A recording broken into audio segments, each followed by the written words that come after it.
Microphone check 1 2 1 2. Mic check 1 2 1 2. Yo, you are listening to Behind the Baller podcast. This is episode 84. Yep, we on our Randy Moss shit right now. Okay, getting close to that episode 100. A lot of people are asking me, am I gonna have Drake or somebody on episode 100? Are we gonna have a big guest? Maybe, yeah. You know, we might not have a guest at all, but you know, I'm pretty sure we'll have a guest. You know, and also maybe fuck you. How about that? Anyways, I am your host, Ben Baller, not Ben Humble. Some people know me as the Korean Honey Roy Palmer. Some people know me as the Asian Robert McCall, but I will forever be known as the Forrest Gump of hip hop. What's good, people? Yeah, man, we getting it in. The weekend wrap up, a real quick, you know, little synopsis on this COVID-19 shit. There's all kinds of shit that's going on right now. It's just fucking crazy. This motherfucker's talking about this low infection rates now, so it's going to be hard to get a fucking vaccine and this and that and whatever. And it's just like, man, shit just don't even feel real, you know? I know the shit exists. I take it seriously. You know, I know what it is. It's just, it's weird. Just a weird situation. It's also been very warm here. You know, I don't know. But there is a second wave coming, and it's already hit Jilan, China. Jilan, right? So right now there's over 100 cases. There's a few deaths. But because it's China and that situation is going on, right? And it's a whole new strain. This shit's fucking, the virus is mutated. It's fucked up because right now they're on the verge of quarantining 108 million people. Okay. That's not as much as 750 million last time, but that's still a third of America. Now understand, their quarantine ain't no stay-at-home order. Their quarantine is sock you in the mouth, fucking spray you with some fucking disinfectant, some military grade shit, and then have you on some, just lock your doors. Like, it's fucking nightmare terror type shit. It's crazy. So I don't fucking know. Trump has locked the border for Brazil flights because Brazil is a hot spot. But then he said if a second wave comes out, he's not shutting the country down. Listen, man, Donald Trump is so fucking stupid. I don't know how the fuck to tell you guys this. It's got nothing to do with Republican, Democrat. At this point, it's got to do with humanity. I know Joe Biden said some stupid ass shit this week to Charlemagne the God, and people are like, yo, okay, well, this is fucking awesome, right? We got to choose between the lesser two evils. Hey, listen, man, let me be honest with you. Yeah, fuck it. I'm not a big Joe Biden fan either. Guess what, though? Guess fucking what? How can you go outside? How could you take a shower? How could you wipe your ass with toilet paper? How could you fucking multiply 5 times 5? And if your answer is 25, how the fuck could you even vote for somebody like Dick Stain Donald Trump, who literally has just said the most outlandish shit for decades? He's beyond just the dumbest fucking racist, just stupidest fucking person in the world. Okay? Going on. Scientists in Singapore, I don't know what kind of fucking scientists they got out there, but they're saying that they've discovered that the coronavirus, if you're a carrier and you have it, you are not infectious after 11 days of carrying the virus. Now, when does that start? You know, I'd love to know. Does it start on the day you show symptoms? What about when you are asymptomatic? The crazy part about this whole thing is the CDC has said now in a statement on their website and wherever else they post information, that is the center of disease and control across the globe, right? They're saying that coronavirus, COVID-19, is not as contractable, right? Or, you know, it's not as infectious, or you can't contract it from surface areas as easy. Meaning like, you know, a table or a fucking spoon or a fucking Amazon Prime box. It's just, this shit is just crazy, right? But then you got the people who are very much so on Trump's side, And they're like, oh, you don't give a fuck. All right, motherfucker, go over there without a mask. Go do this. Go hang out here. Go hang out somewhere. And people don't give a fuck, right? It is what it is. And we'll have to just see. I'm going to play the waiting game, right?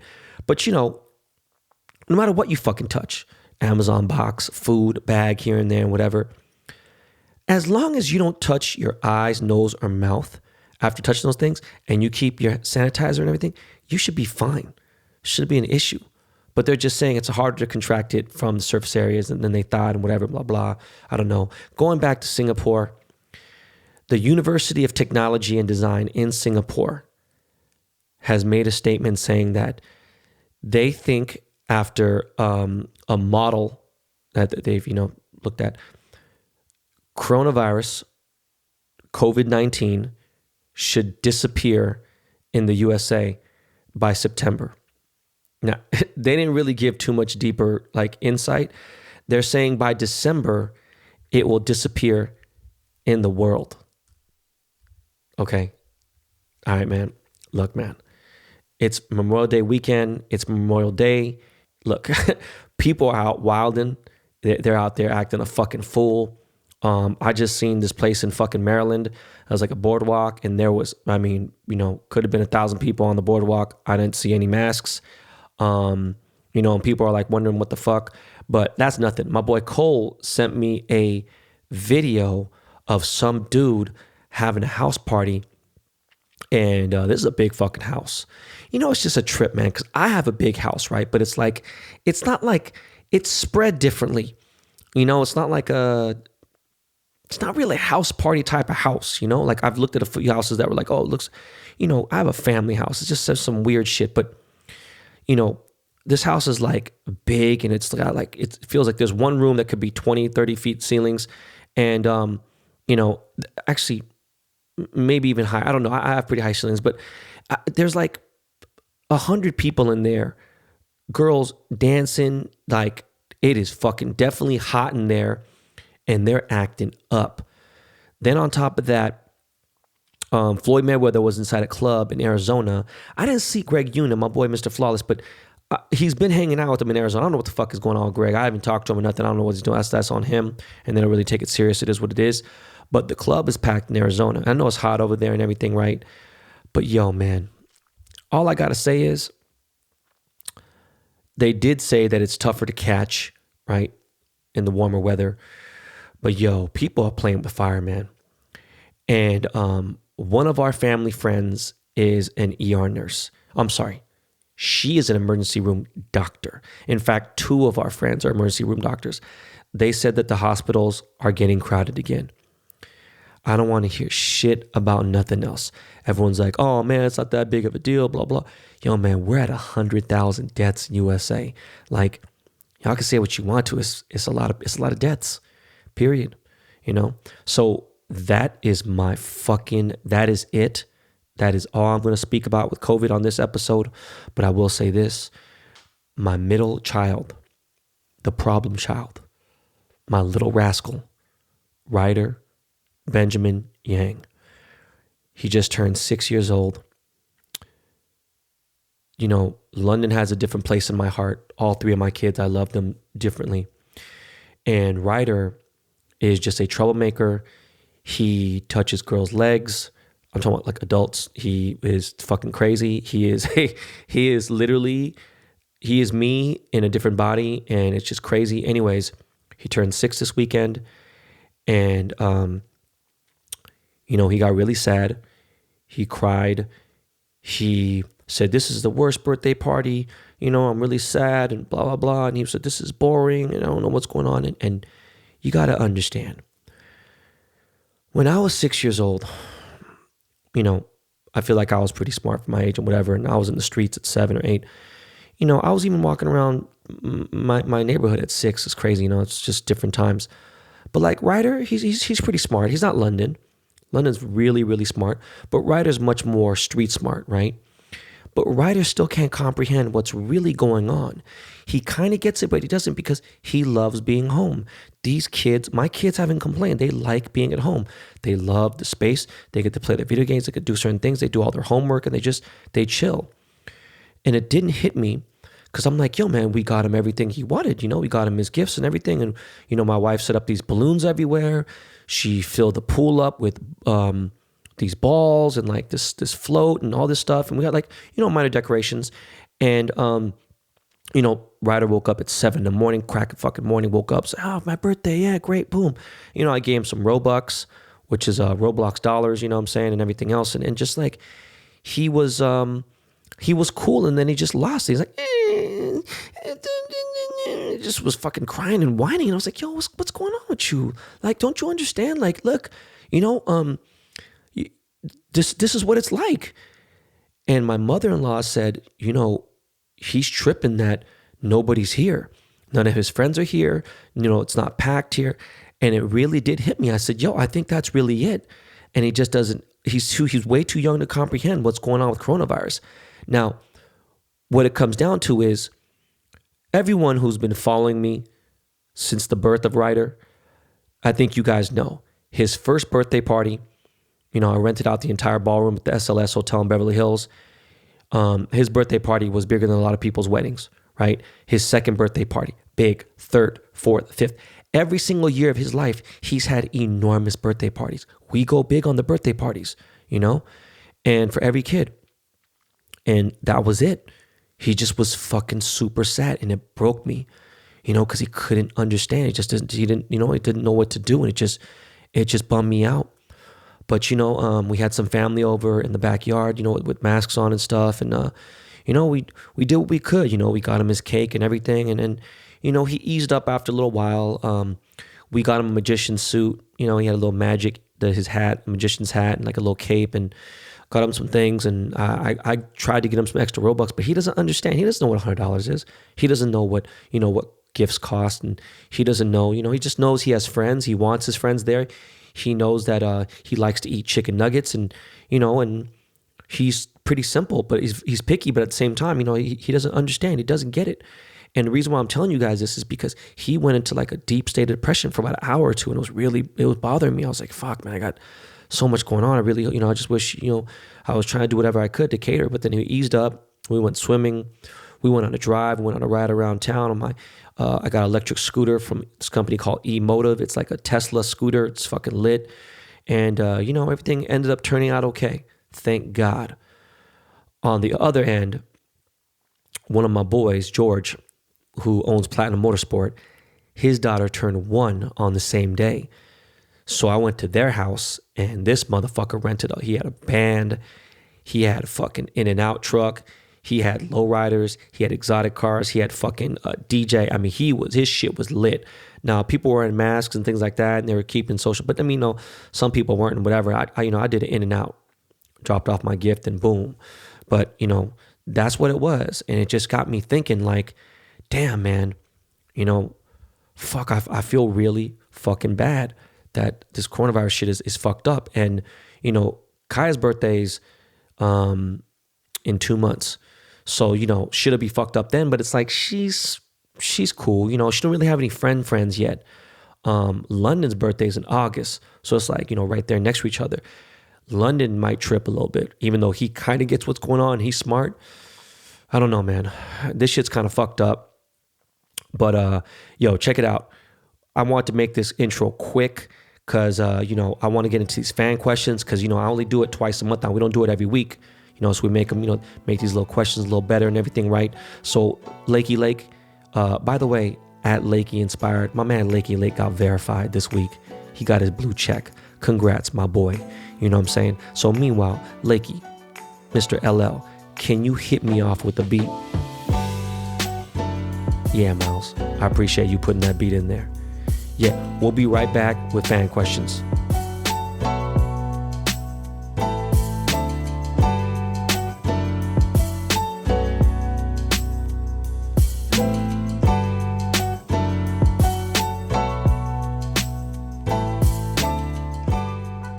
So the last few episodes, I have told you guys about our new sponsor, Achor Gold, our official subscription platform for gold.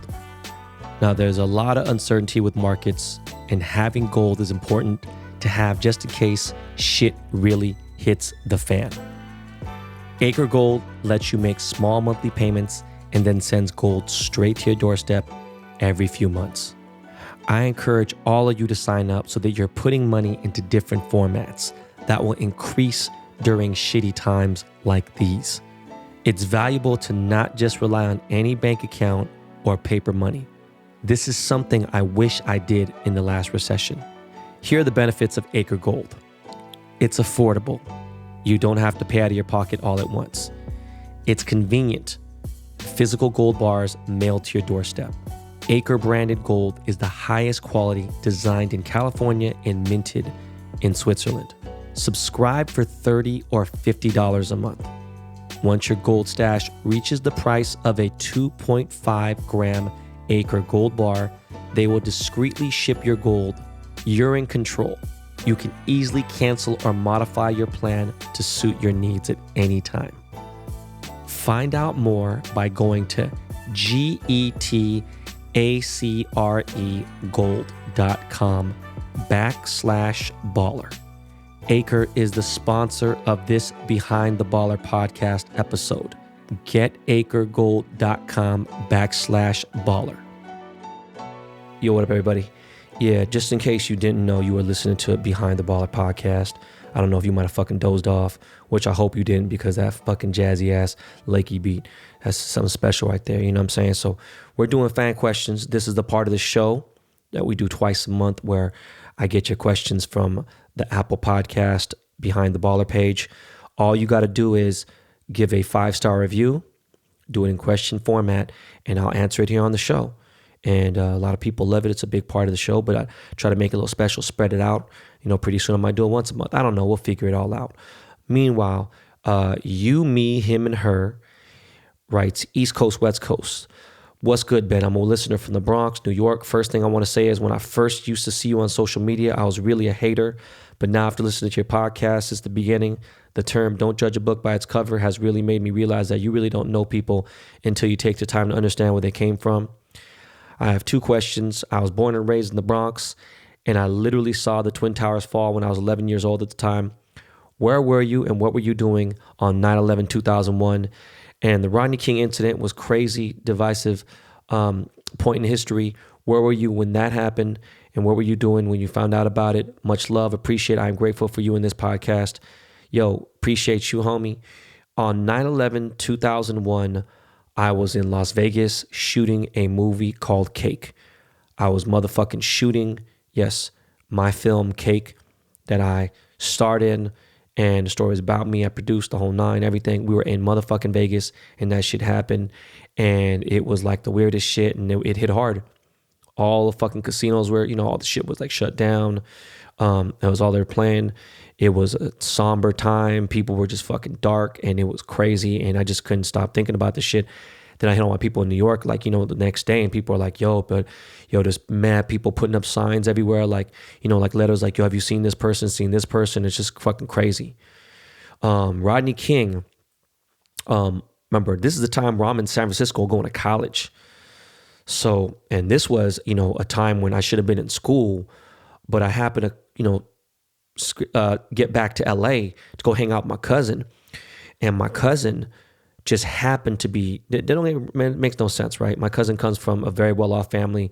He was one of the family members that had a very well-off family. And, people help each other out here and there, but at the same time, like, everyone lives different lives. My sister does well, but that's on her. She's never given me $1. I've never given her anything. If she needed help, on other things, it's cool. She's helped me with so many things that are beyond money. I earned it. My brother lives a very humble life, and, he does good. His wife does pretty good. And it is what it is. They got kids. Everyone got their own lives. So it's different, you can't like compare it. So like my cousin, they lived well. He had a house in Beverly Hills. Like his, I don't really know what my aunt did, escrow and stuff, but, I don't really know because, my mom didn't do that. I don't know. It was just a different thing. Anyways, going on, there's a place called Sports Chalet, right? I mean, I'm pretty sure I don't know if it's around anymore. I think it went out of business. But my cousin, Peter, remember you guys, I'm answering this on the fly. So motherfucker's giving you real answers straight out of the memory dome. You feel me? And my cousin there's this like, it's kind of like Bib 5 where you go there and the shoes are already out, right? Like, you need a 10.5, boom. And the boxers are there. And I think he was trying on some Deion Sanders or some fucking Barry Sanders, whatever. And one of the Sanders dudes, and I guess he tried on the shoes and he left his old shoes in the box and he walked out with the new shoes. It was like a hustle he did. And so he was high and he's rich and he walks out the place and, he gets attacked by the security guard. And he thought the security guard was undercover. So he thought the security guard was like some random dude trying to jump him. So he gets in a fight with this dude. Bottom line is my cousin gets arrested on the day of the fucking riot's about to happen. I don't know. We don't know what's going on. We just know that the shit's like fucked up, whatever. And then next thing you know, man, it started getting crazy. So, I didn't make it down back to my hood in Koreatown. I was staying with my cousin because my family didn't know that I came home from college. It's different times then, you know what I mean? Even though like I lived on my own in the dorms and stuff, like I don't know, it's different because I was on my own, but I wasn't. So I didn't really tell my parents I was back in town. And man, I remember one thing, man. I remember driving through Mid-City, right? And this is right there, like right by, there used to be a swap meet at Mid-City right there, World on Wheels and shit, were near Roscoe's and everything right there between San Vicente and La Brea off of Venice and Pico. And right at the intersection of San Vicente and Venice, man, I seen a fire truck drive by. And I was like, oh shit, that motherfucking fire truck's driving crazy. And the sirens were on. And I looked in the motherfucking fire truck and it was like 4 Crips. 2 Crips driving the fire truck and like 2 other Crips just sitting on sides. And I was like, this motherfucker's jacked a motherfucking fire truck. So that's where I was. This question you wanted to know, that's what it is. Sparky Gino 617 writes, colitis. Yo, Ben, huge fan. Been listening since episode 1. Question, my lady just found out she has colitis and I know you have it too. Is there any advice you can give us as far as diet, pro tips when leaving the house, etc.? Let me tell you something real quick. If you can, I would cut certain dairy out, not heavy dairy, you know what I mean? Like I wouldn't sit there and take a milkshake, have ice cream and then decide to go somewhere because you might have to go to the fucking bathroom right then and there. I don't know how your stomach works. For some reason, my stomach couldn't break down red meat. And once I stopped the red meat and just kind of ate clean, I had very little mayonnaise. I had bread and like chicken breast. I even cut meat out for 10 months just to see. And I did an elimination diet. I did take probiotics. I did notice that they helped a little bit, but I kind of had a mixture of everything. So, I have ulcerative colitis. I have fucking leaky gut. I got fucking ulcers. I got all kinds of shit. I have every possible bad thing with the stomach you could think of. And that creates anxiety and all kinds of shit because that's the epicenter of your whole body. So, obviously stay away from spicy food. Try to go as bland as possible. And then from there, once you really eliminate everything and just kind of go bland, even like heavy vegetables, too many like big greens make you go shit. That's just the best advice. I will say this, man. I take Prevacid. I take Prilosec, right? I forget because it's a little thing. I take Prilosec for my heartburn and things like that because Zantac is known to give people cancer, I guess now. And then I take multi-symptom Imodium AD. Now, mind you, I've been taking this every day for 5 years and the doctor's been telling me to keep going. I don't know, but it's worked. So far, I've changed because I was like going to the bathroom, seriously, no bullshit, 7-8 times a day. So I really hope your girl is good. And again, man, try to eat bland and try to just eat, straight, just, potatoes, bread, chicken, fish. Try to stay away from anything greasy and all that stuff. And, hopefully she's all right, man. Jacobs Slagle 1 from Phoenix. What's good, Ben? Big fan of the show. What do you have to say about Joe Rogan and his thoughts on COVID? Man, listen, tell you the truth, man. And you know what? I don't know. I'm not going to sit here and hold back because I want to be on Joe's show. It'd be dope, be a big platform. At the same time, I think Joe's kind of a jackass, you know what I mean? And like, whatever, dude, like good for him and whatever. And he's getting paid. I haven't listened to too much of his show up, here and there. And, you have an infectious disease doctor on there, that Mike dude, and he goes on there and he breaks down science and everything else. Then you got someone like Joe who's and at the same time, I think Joe lives in a bubble. That motherfucker ain't out on the streets and he ain't out walking around and just being whatever. And good for him, dude. Congrats on his fucking, $190 million. But as far as what he thinks about COVID, I know he's just on some bullshit. He's on that fuck shit. I don't think he's necessarily on that pandemic, is he? I'm not really too sure, man. But, Joe's a clown, man, whatever, man. But at the same time, be like, oh, why you so straight? Hey, bro, sometimes you may not want to fucking do the Late Show or do the Tonight Show or do fucking, CNN or certain things, whatever, man. There's chess, not checkers. Marco Gonzo writes, dope podcast. First and foremost, shout out to the 562 in my current city of residence, Linwood, California. What's the deal, bro? Great podcast. Been listening since the very beginning, and I have to give you and the Dust Brothers a fat shout out on the job as well. A few questions. I'm 22 years old. What advice do you give a person my age if I really want to take it to the next level when it comes to mindset? I know everyone is different, but I want to see how your mind works. How much would you resell your Topps Ricky Henderson card for? What was your first business plot? You felt you got your foot through the door. Much love. 1, Linwood. You bout it, homie. You live in a motherfucking bout ass neighborhood. Linwood is no joke. At 22, what advice would I give you when it comes to mindset? Understand this. I wanted to be rich no matter what. I didn't think about anything else. I wasn't thinking about the good of society. All I was thinking about at 22 was how much pussy am I going to get, and how do I get rich, and how do I get a Mercedes Benz, and how do I get a fat pocket, and that's all I gave a fuck about, and music. Okay? So no matter what, I was just mapping out goals. I was literally writing them down on a piece of paper because, we didn't have fucking phones like that back then and computers and shit like that. And I would just write down shit. I'm like, yo, man. And I had it in my brain. I'm like, look, I'm going to get this. How am I going to get this? I'm going to DJ. I'm going to stack some paper here. I'm going to do this, this, and this. There wasn't that many opportunities back then. You didn't have, the stock market existed, but you didn't have all the shit that we have now. My mindset was just, no matter what, I'm going to win, at any cost. Now, that may sound very harsh. I'm like, if motherfuckers get hurt, they in my way, I'm getting it regardless. And that's just how I was, How much would I resell my Topps Ricky Henderson card for? I'm not reselling any of my cards, man. The card was $19.99. I told you guys to buy it. Some of you guys did. A lot of you didn't. The print run was pretty good. People think it's high, but it's just, I know what I bring to the table. I see the card selling for like $50 already, which is crazy because the card just came out a couple weeks ago. I don't know, man. Grab one on eBay, dog. And what was my first business plot? You felt you got your foot through the door. I mean, it was the music business, DJing and stuff. Getting my first nightclub. That was a big deal. You land the first nightclub. It's like landing an audition in a movie. You get in, boom, and then from there you meet people, and from there you got to take the opportunity and expand it. And that's what happened. And obviously went to music and being executive and fucking, running with Dre and Tupac and Jay-Z and all that. And that's what it is. OBR3431 writes, Pepsi. What's good, Ben? Great podcast. I've listened to all the episodes. What's your advice on how I can get Pepsi? Get a Pepsi? Oh, motherfucker, I'm thinking you're talking about some whole other shit. You're talking about a goddamn Rolex. I don't want to pay resale price. I would love to get an MSRP. I purchased 2 watches from the Rolex store, and the best I could do is get a third on the wait list from one salesperson. Can I use your hookup? I also shared the podcast to a few of my boys that listen to now. P.S. I've been in the telecom industry for the last 10 years and know how you can get your internet issues fixed. Hit me up if you want. OB, appreciate you, homie. My internet is working fucking excellent. It is working fantastic. Back to the Rolex Pepsi. If you wait a little bit, you'll be able to get that watch. I don't give a fuck what it is. Listen, man, 30 million people are out there looking for a job. There's some people out there who have money and they're holding on. That might be the people who buy those type of watches, the type of people that you buy a bust down Rolex, they're not thinking about, the resale shit like that, whatever. They just think about flexing, and that's what it is.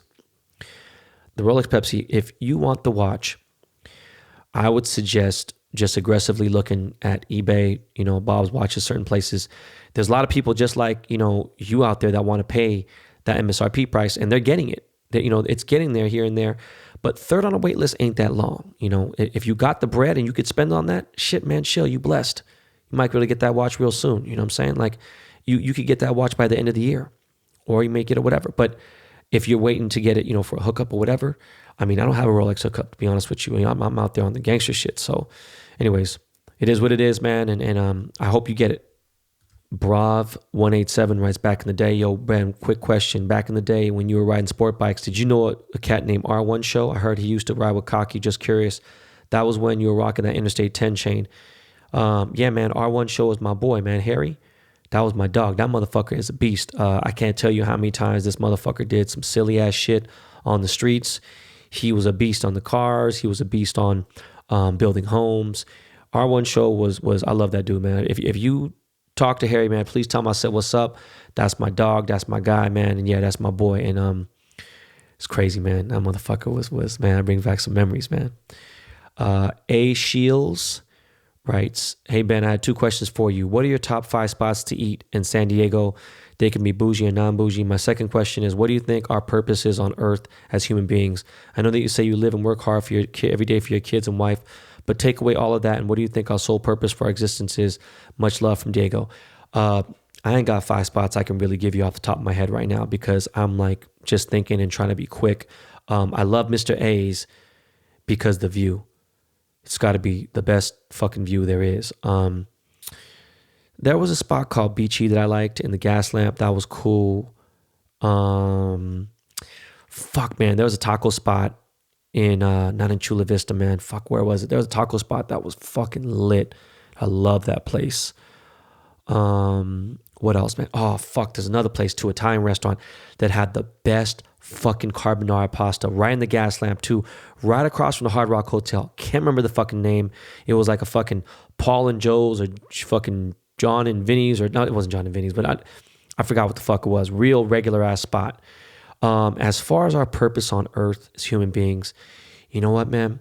What our purpose is and what was meant to happen, who fucking knows? Because we've obviously destroyed the ecosystem. You know, this fucking seafood's running out. Fucking air quality sucks. And like, you know, you say take away the kids and my wife. I mean, at that point, you know, my purpose is just to fucking, you know, live every day to the fullest, experience as much as I can, have everything go through my brain, you know, try to do 100 different things, go see a bunch of things, you know, like right now I'm trying to chill because I'm working really hard and I'm like, all right, I want my kids to flourish. You know, I've seen a lot, but if I had none of that, I mean, yeah, I would fuck everything I could and just be silly and just be out and be free, be on motherfucking boats and be on bikes and, you know, motorcycles and shit and racing cars and do all kinds of shit and going and fucking racing in Monte Carlo and racing in Singapore and just living life, man. And that's what it is. Zamunda Jur writes, golf and life. What up, Ben? Been following you since the MySpace Cat Dig days, and I love the insight from an Asian American Angelino hip hop cultivated perspective.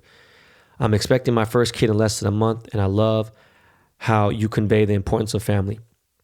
I'm in the golf industry, LA and Orange County based, and would love to tailor clubs for you when it is relatively safe to operate. My studio's in Orange County, so I imagine it might be a stretch for you to pull away from the family and business for a couple hours, but extending the love and gratitude for your reality, realness, taking every advantage I get because like you, this is not your practice life. One love, Jerry. Hey, I appreciate you, homie. You know, VVS, my office is in Orange County, bro. So, you know, my office is in fucking Costa Mesa. But as far as the clubs, man, you know, one of my real close Korean homies, he's a golf pro. He's been a golf pro. I have a few friends. Obviously, my mom's goddaughter, Seri Pak. She's one of the, you know, greatest golf players in the history of golf, female. It's funny you said you want to tailor some clubs. It's so funny because TaylorMade has hit me up and they're in San Diego and I got to get down there. But yeah, man, I would love to get a club. If you wanted to bless me with a club or two, beautiful, man. A wood, iron, I don't give a fuck what, a putter. I'm game, bro. Appreciate you, man. Thank you, bro. Biggs Witch God writes, yay. What up, Ben? Was just wondering, how'd you link up with Jordan, Lakey inspired? An old friend and just dope to see him living his dream. Man, I forgot at a moment that Jordan's Lakey inspired's name was Jordan. You threw me off and I was like, Jordan, oh, you mean Michael Jordan? You know what? I don't know. I guess when he came out here from Arizona, he was making music and shit, and he had a couple of videos, and I seen them, thought they were dope, and then you know, someone tagged me in a video for some reason. I don't know why, and I sent it to WorldStar. You know, and obviously WorldStar is my family, so we started playing the video and started blowing up. And then, you know, when I got my podcast, I was thinking I need music, so I reached out to dude, and he knew that I'd put him on the WorldStar page, and we talked, and you know, that's what it is, man. Once in a while we go eat and stuff. I talked to him a couple days ago, and that's my guy, Lakey Lake. Kokini123 from Queens writes, yo, Ben, love the show, no question, but hook me up with the signature of my Doc Gooden card, please. Big Mets fan and big fan of the podcast. Look, man, happy birthday, Ryder. Look, hey, homie, appreciate you listening to the podcast. I will try to do a meetup in Queens somewhere. My original autograph signing in New York, which could be at the end of the year, could be early next year, was mostly for Derek Jeter, Mariano Rivera, and Don Mattingly. But now with this Doc situation, now that Doc is fucking with me and he wants to, you know, get this cracking, I think, you know, we might have to do a separate meetup in Queens. That's probably going to have to happen. So at that point, you know what, man? Fuck it. if once I promote the show and everything else, of where the appearances and everything, you come up there and you tell them that you sent me a question, I read it on the show, and fuck it, I'll bless you with a free autograph, because I'm just gonna be running probably $400 or $500. Big Bill 78 Bear Bricks question. I'm looking at buying some Bear Bricks. Is it worth buying the 400%? Will they go up in value, or should I only buy the 1,000? I'll be honest with you. The only reason why I have 400% is because they were given to me. I have maybe 6 or 7 or 8 or something. I don't know. I would never buy any 400%. Always buy 1,000%. That's where the money is. 100% for sure. Jabu 14 writes, much love, Ben. When COVID-19 settles down, would you ever consider doing a sweepstakes or raffle where a listener of the pod gets to hang with you for the day? Getting to meet you in real life, chopping it up and soaking up game would be priceless. Man, I'll be honest with you, man. I've done that before back in the day, and random things here and there. It didn't end up actually being that great. Not saying it just ended up being, I think the person didn't understand how my privacy, like now there's NDAs and stuff, so maybe it'd be a little different. I don't know, I have to rethink about it. It's there's definitely some things about my privacy that I take very, very serious. And I had a situation this weekend, like, it's crazy. I had a situation yesterday where something was violated big time. I'm like, yo, man, like, you guys not get this. I'd have to figure out something. I don't know, man. But I appreciate you listening to the pod, man. Gustavo LR writes, if you could have 1 or 2 epic pieces of sports memorabilia, i.e. game ball, game-worn shoes, without thinking of the cost, or if someone already owns them, what would they be? Shit, man. Magic Johnson's fucking shoes from, back-to-back fucking Lakers championships in 87, 88. Kobe's last shoes, for damn sure. One of the game rings, that would be fucking lit. Jersey, fuck the shoes. You know what I mean? Maybe one of the shoes, one of the jerseys, that'd be it for sure. One of the Lakers for sure, though. That's 100% for sure, man. Lex Gunna writes, why not a sneaker shop? What up, Ben? Fan of yours for a minute now. Thanks for the free game on the podcast. Hope you and the family been safe. My question to you is, being that you made your first million from sneaker collection and you worked for Nike for a while, my question is, would you or have you ever thought about opening up your own sneaker shop or boutique with the connections you have in the game? Thanks, God bless. Waiting for you to visit Miami. Hey, I appreciate it, homie. No, I got no interest in owning a sneaker shop. I already have a vested interest in Riff Los Angeles. So that's pretty much, as far as it gets right there. It's just too much of a fucking nightmare, especially the game. It's just a shit show with Stadium Goods and StockX and all that shit. Like, fuck that. GOAT app, all that stuff. I'm straight, man. Question. D-Nice110 writes, have you ever considered doing a collaboration with Mr. Cartoon, either a chain or a lowrider design? You know what, man? Nah. Never thought about it, even though I should have thought about it, right? Like, because Cartoon is my fucking guy. And it's really funny because what the fuck are we in? We're in the Tops Project 2020 together. So I was thinking about maybe collaborating him on a card. But nah, I got to talk to him. That's all it is. I don't know. But Cartoon's my mentor. I think most of you guys know that. You've been following me deep enough. So maybe I hit him up about it. Braden808 writes, Amazon Prime, amazing podcast. Been listening since day one. Anyway, just wanted to share and say, watch Hunters on Amazon Prime. I've watched the show. I haven't finished it, but yeah, I watched it. It's a trip for sure. Che C. McGrady writes, got a question. Showing love from DC. What's the hardest you've ever stunted on someone out of spite? Number 2, also, what has been your experience, obviously, in the past dating Korean women? I know that's 2, but that's shooting my shot. Dennis, the hardest I ever stunted on someone out of spite? I don't know, man. I don't fucking know. I mean, buying bottles at a club, just doing stupid shit like that. I don't really do, like, stunt things. I don't know. Bought a car just because I could. I don't know. That's And what's your experience, obviously in the past dating Korean women? I don't really have experience, like I kind of, I had sexual experiences with Korean girls. I didn't really have a relationship with Korean women. So I can't really speak on it. It'd be a trip. I know my mom would be happy, but nah, man, no one's ever met my mom. And it was never serious where people stayed for 2 nights or more than that or whatever it was. I don't know. It was just and it's funny too. Some of these girls one girl's she's big on social media and she's all over the place. She's married with kids. So that's why I say her fucking name. Gold. Hello Kitty San writes, Ben, can you explain more about how to invest in gold and how does it work? Thank you. I love your podcast. Love from Carrie and Nico. You know what? It's different because I'm a jeweler, so I have access to gold. But, people sell me gold. People have gold coins. I think the American Eagle gold coins are the best. You could buy Swiss pant bars. That's also good. Achor Gold is obviously a great way to start. For people who have no idea, it is a great way to start. Other than that, there's coins on eBay, there's things like that. You just got to be sharp. You got to find these things, because the golds, they fluctuate every day. Something could jump up. You got to make sure you buy these things, because gold could jump up $100 and the auction might have been updated. Most of these guys are really sharp on it, but you might be able to come up, and buy some coins, and that would start. And it's not cheap, it's expensive. So, be ready. Davey Bala 10 writes, yo, Ben, what up? I got a question for you. What is the definition of washed to you? Been a fan since day one. Washed is meaning I'm not going to no motherfucking clubs no more. I'm not trying to keep up with no fucking youngins, not trying to chase no bitches, not trying to just do nothing. I'm just at the house chilling. I get on a plane. I get to a hotel. I'm chilling at the hotel. I'm not really walking around the city trying to see what's good and trying to move around and trying to meet people and this and that. I'm just chilling. That's washed up, straight up. I'm literally planning at the crib, at the hotel, at my apartment, whatever it may be, just chilling.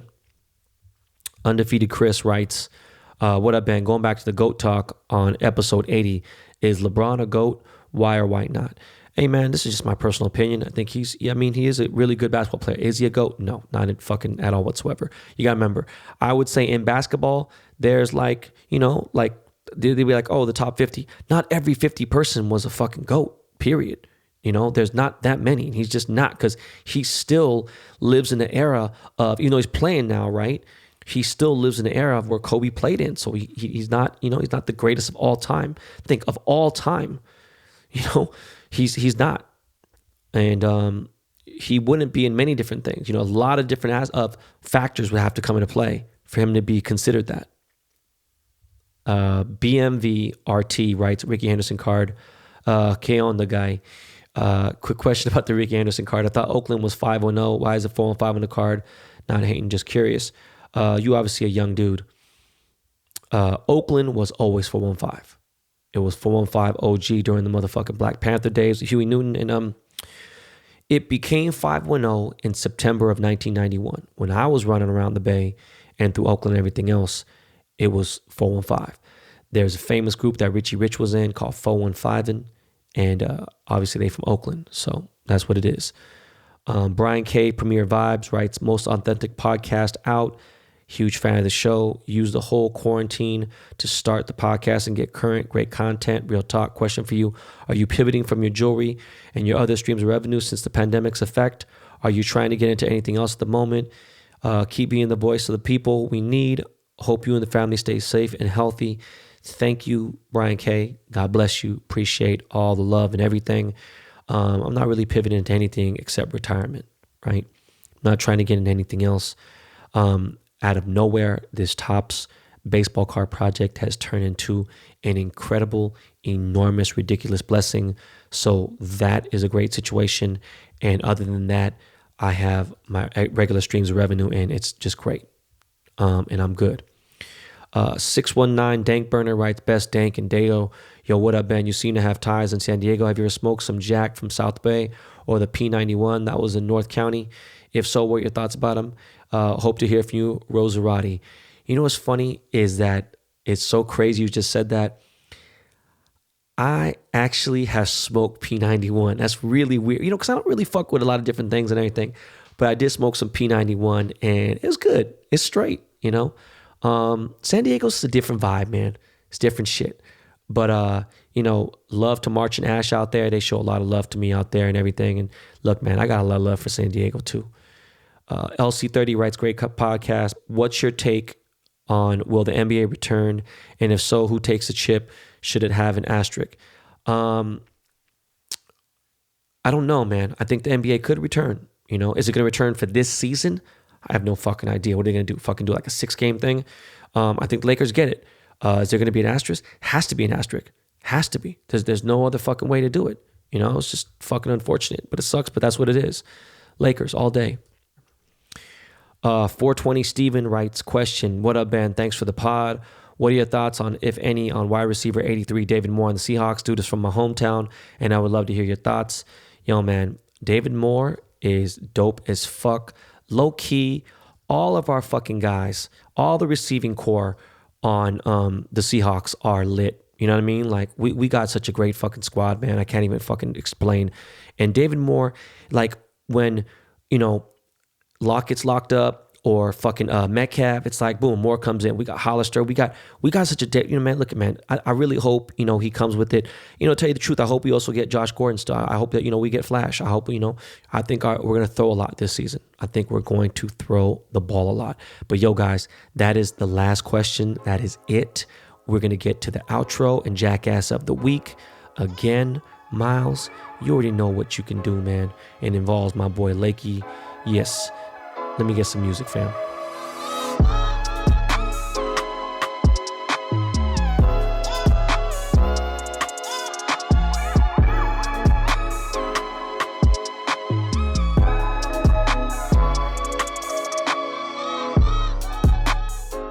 We are back, and for the finale of the show, I love doing this fucking show. It's crazy, man. You know, I do it twice a week. Sometimes I think during the week, man, I just gotta drop an emergency, but I got so much shit going on. And one of those things is this Topps Project 2020 that I got going on with the baseball cards. You know what, man? It is really, truly unfucking believable. What I've brought to the hobby, no cap, real shit. Anyone that's paired up with me, I have brought them an enormous push of their cards, up to maybe 10, 12,000 extra cards, just because they've been paired up with me and it's a good look and whatever. And I've helped the last 3 people tremendously, and it's dope. I you know, I love helping anybody out, and I brought a different aspect and a whole different vibe to the hobby. And with this Doc Gooden, prior to it, it was my mentor, Mr. Cartoon. He had the record for Doc Gooden, and it was 5,400, 5,500. 5,000 something cards was the highest sold to the date for Doc Gooden. Dwight Gooden was actually the second lowest selling athlete or baseball player in this Project 2020. And I came in and I smoked motherfuckers, period. I sold 26,000 cards, 25,928 cards to be exact. It is a shitload of cards. It's over $500,000 fucking dollars in revenue in 48 hours. All my cards are going fucking crazy. But back to Doc Gooden, I tagged him in the pic, didn't think too much of it. He reached out, no bullshit. Dude started following me on Twitter, on Instagram. We started discussing things. This is Dr. K. This is a dude from my era. This is a big deal. This dude has signed a shitload of fucking cards. I know he's had some troubles in the past. I would never address that. Dude is, his old homie. I mean, he's the big homie. He's a year older than my big brother. And he has a son. I'm assuming his son's in his 20s or something. But, Gooden's a fucking legend. Fucking legend, man. This guy's AP Player of the Year, won a World Series, obviously talented, amazing pitcher. I love this fucking card, by the way. Thank you, everyone who supported this card. By the way, going back to this Topps Project 2020, actually, let me rewind a bit. Doc Gooden has agreed to sign the cards with me. So Dwight Gooden, aka Dr. K, aka Doc Gooden, is going to be doing, wherever I pop up in New York City, he's in Jersey, he's going to come meet me, and we're going to do some signings together. We're going to figure it out. It's going to be epic. He's the first and only player to actually reach out, even though I know a lot of players are aware of what's going on. But my cards, just yesterday, a fucking Ichiro, a $19.99 Ichiro base card, had 75 bids and sold for $3,100 fucking dollars. Do you understand? Earlier, a few days ago, I sold one of my 2 artist proof Ichiros. I paid $640 for this one. One of the podcast listeners sold me one for $400. I appreciate it. And I paid $640 for the one that I sold. I autographed it, and I got $15,000 for it. It's fucking insane. And there was a bunch of people asking for more. It's fucking nuts. So with that said, I got artist proof selling between 5 and 7 G's for the Ichiro. My Trouts are going for like $3,000 to $4,000. Frank Thomas has jumped up. Even my Mike Trout with the highest print run to date, I still hold the top position. And These cards, 1999, now they're going for fucking 60, 75, $100. And people are like, what the fuck is going on? And all I can say is, we brought this sneaker reseller game to this fucking, to the hobby. And it's just, the shit keeps going up and the bottom's getting higher and it keeps rising and rising. And it's like, my next card is Cal Ripken. Shout out to Baltimore, and this is probably the most difficult card I have to do to date because I don't really know. Like the first card I didn't understand, second card I kind of figured it out. By the time we got to the third card, I really understood and I was behind, right? And like I said, people were hating, people talking shit because I was being cocky. Well, let me tell you something real quick. Everyone has sold 5 cards out of the 20 artists. There might be 1 or 2 people that are on 4 cards, but I'll be real with you. I have sold 81,000 cards to date. All right, in 5 cards, okay? The highest selling person right after me, the second highest selling card, total amount of cards is 47,000. So I almost got I got almost double that shit. It's just letting you know, I don't fuck around. I want you guys to understand, in all of my lifetime, since I was a kid, since show and tell Fridays in kindergarten, understand I've always had the last laugh. Someone wants to get a laugh, boom, I let it drive me. You know what I mean? It motivates me to go do better. I don't give a fuck what arena, what platform, what any area that I jump into. If I put my name on it, I'm going hard as fuck in the paint, period. I'm going 2,000% always. So just know, this dude, Jacob Rochester, he was paired up with me. He ended up selling fucking 33 or I forgot how many. It was a lot. Almost got to my Trout. He got real close, sold a shitload of fucking cards. And the dude before that, his last card was like 9,000 or something. It didn't even hit these type of numbers, And so, it's getting close and it's getting more popular. But I'm going to tell you right now, I've been right about everything on this project. My Derek Jeter card is going to change how baseball cards go forever. And I've already done that with my cards as it is. And this project has done that. That's not taken away from anyone in this project. Sophia Chang, JK5, King Saladin, Mr. Cartoon. Everyone is doing cards. They're killing it. Even Keith Shore. People are hating on this dude. I fuck with this dude, Keith Shore. Ermsey, fucking Fucci, Thiel. There's just so many people. I'm sorry if I didn't even mention your name. My man, Don C. Look, man, when my fucking Derek Jeter drops next month, expect every record, including my own, to break. I'm not fucking playing around with this card. Like I said, we have some big plans coming for the captain, all right? And I'm not even going to get into it, man. I'm just going to let you know that if you don't get into, listen to me right now. Everyone listen to this fucking episode, all right? Pay attention when that Derek Jeter drops. It'll be the biggest card in the project history. We're going hard fucking body karate. This shit is no joke. You're going to want to buy this card. I'm going to be signing that card. There's going to be a way to make money off this thing. You only got 48 hours. I'm not fucking around with this Derek Jeter card. It is no joke. This shit's dropping in a month. So that's 2 cards away. Look, man, I'm not fucking around. So if I were you, I wouldn't fuck around. All right, y'all. So right about now, it's that time of the show and that time of the week where we get into Jackass of the Week. Yeah, Jackass. We don't have no music yet. You know what I'm saying? We just got the little sound bite from my man Miles. So this week's Jackass of the Week comes from San Leandro, California. From the East Bay, but actually I don't want to say anything negative about San Leandro. I'm not, I don't kick it in San Leandro. I know about San Leandro, but, it's the East Bay. And of course, thank God it wasn't anywhere else.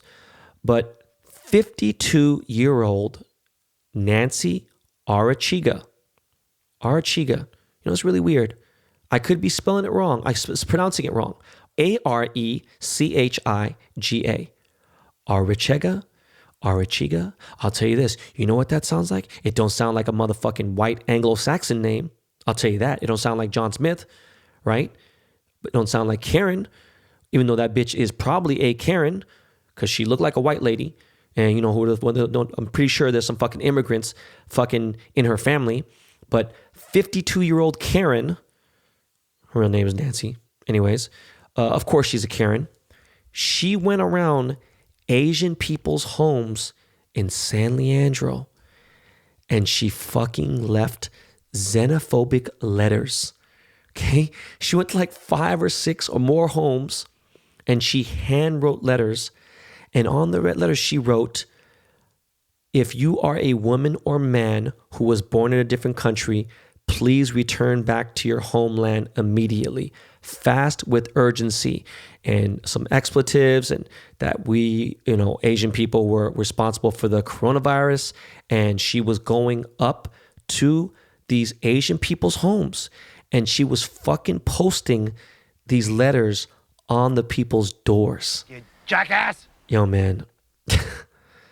They arrested this dumbass bitch, and right there, Karen, she gets Jackass of the Week, okay? And they arrested this dumbass bitch. I think she got out on bail or whatever the fuck. My question is this, now that we're done with Jackass of the Week. I seen some dude in Canada, I guess he attacked some 15-year-old boy, Asian kid, whatever. He's like, stop filming me, blah, blah, whatever. And then I seen another dude in, where the fuck was it? It was in London, I think. And this Asian guy's walking with his girlfriend, and I see a dude go by and he slaps the guy and he spits on him and he starts talking shit. Look, man, people say, hey, don't be careful what you wish for. No. I'm very aware. Why doesn't this happen to me? You know what I mean? Like, why doesn't someone come to me when I'm on my bike? Do you want to know why? Because I'll be in the news for killing a motherfucker, for beating a motherfucker to damn near half his fucking life is left. I would literally fuck someone up. I think I got so much aggression for so much shit that had happened when I was young. I would fuck someone's whole shit up. Literally. I'd bite that motherfucker's back. I would go crazy. These motherfuckers gotta chill on this shit. You want to get mad at motherfuckers in China or dirty motherfuckers, whatever, man. Asian Americans here, motherfucker, I don't speak any other languages except for fucking slang and broken English, okay? Yeah, I know a little Korean, whatever. I'm just saying. Anyways, in better news, I know I said I was done with the versus battles and I wouldn't watch them anymore. And it's funny because tonight is 112 versus Jagged Edge. And to tell you the truth, I'm not a big fan of Jagged Edge. Never really like, Let's Get Married's cool, whatever. I'm just not crazy about it. They're all right. 112, I fucks with 112. I've always loved 112. That is something that I've loved them as an R&B group. And I think Diddy did a great job with them. Anyways, this weekend's versus battle was the best battle of all versus. This weekend's versus battle was fucking Bounty Killer and Beanie Man, and that shit felt like the most legit, real fucking reggae dancehall concert I've ever seen. It was so fucking dope, man. Beanie Man has so much fucking energy. It was so great to watch him. And then when he fucking, when he played Girls Dem Sugar, you know what I'm saying? It's a Neptune's beat, the Maya, that was one of my favorite songs. Like, that was a song I looked forward to playing at night when I was DJing. I couldn't wait to play that song and play my reggae set. Like, I love reggae dancehall. You already know, I already said my top 2 favorite foods. Jamaican food is one of my favorites. It's just like the island vibes, the whole everything. Like, that was just the dopest shit, the way they did it. They figured it out. This shit was just lit, man. It was so fucking good. I don't know, man. That was the best one. I tip my hat to Swiss Beats and Timbo for that one. In other news, I am on Cameo. I've mentioned it before. I missed 5 bookings because I didn't have notifications on, and I apologize to the people. Just didn't like the way that they kept pushing me for marketing. I was like, yo, this is a fucking invasion of privacy. Like one of the marketing dudes there had my phone number, obviously, because he's Cameo. I was like, hey, man, you have a thing here. You should hurry up. Like, dog, shut the fuck up, bro. Get the fuck off my dick. Like, it's weird, bro. Like, the dude was texting me on like, bro, like, man. So it just kind of rubbed me the wrong way. I know people out there doing shout outs for $100 here and there, and some people doing it for less and here and there and whatever.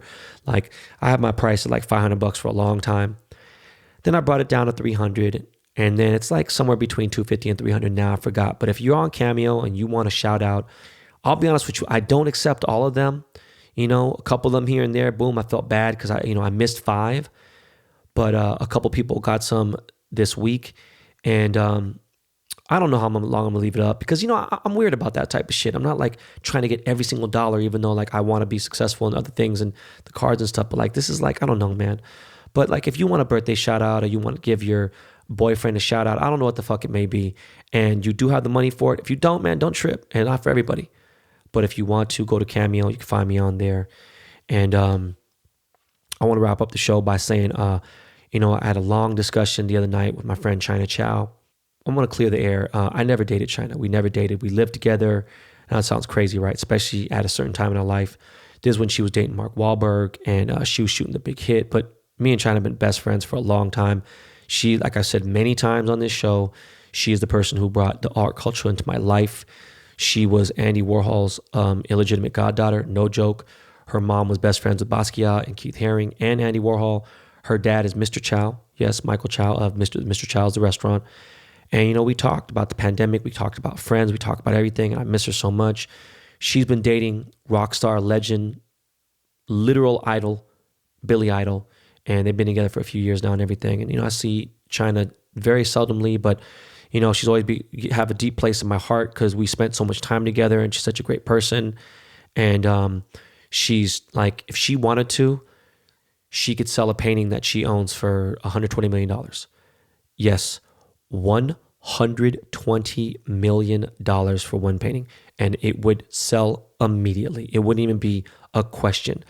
That's what kind of shit, is, she just has so much shit. But anyways, we started talking, and she was even telling me that Mr. Chow's, this is legendary. Her dad has created a fucking empire from art and everything else, but Mr. Chow's so iconic. This is a legendary, luxury, high-end restaurant that has just been, iconic. New York, London, I was just at the London one, a few months ago. Beverly Hills, obviously. And they're saying, she's like, I don't know, man. Beverly Hills might have a hard time staying open because this whole situation. And that fucked me up. Because that's, someone that I just, wow, man. It just blows me away what is going on. My heart goes out to everyone that has lost their job or that is struggling from it. I have been still low-key sending people little cash apps for a couple $100 here. Been sending Postmates, not promoting it, but I'm telling people on the podcast because it's a special place and I tell you guys things I don't say on my social media. But yo, man, that is it. Yo, I appreciate you guys. The weekend wrap up was lit.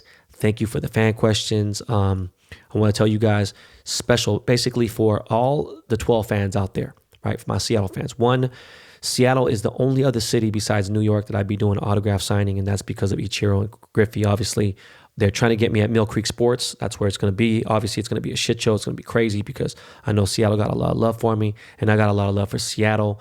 But my Seahawks, y'all already know, I'm fucking excited as fuck for this season to start. I want to see what's good. But episode 85, which is this Thursday, we got Quandre Diggs, the starting safety of my beloved Seahawks. I got him on. We're going to discuss everything from his days in Texas to, the Seahawks now.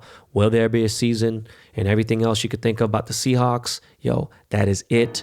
Look, man, I love you guys. I can't explain it enough. I really, man, podcast fans are the most loyal fans. Just the BTB army is just getting bigger and bigger. And yes, I am going to start designing some new merch and we're going to get some shit popping and I'm going to start doing some more giveaways. My sanitizer should be here this week or next week. It's coming. I'm going to fucking kill Tony, this motherfucker, for delaying my motherfucking sanitizer. And yo, man, look, always remember, this is not your practice life. All right, y'all. Y'all be easy. Y'all be safe. Even though everyone else is out there being a jackass, look, man, wear a mask. It's for your safety. It's for someone else's safety. More importantly, it's for other people's safety, right? And you say, oh, this is bullshit. It's against my rights and blah, blah. Look, motherfucker, you wear a seatbelt, don't you? You wear a seatbelt because it's a lot. Look, man, wear a mask. Anyways, that's it. That's all we got. Lakey Lake, Mr. Verified Producer. Lakey Lake, yo, man, take us to the crib, fam.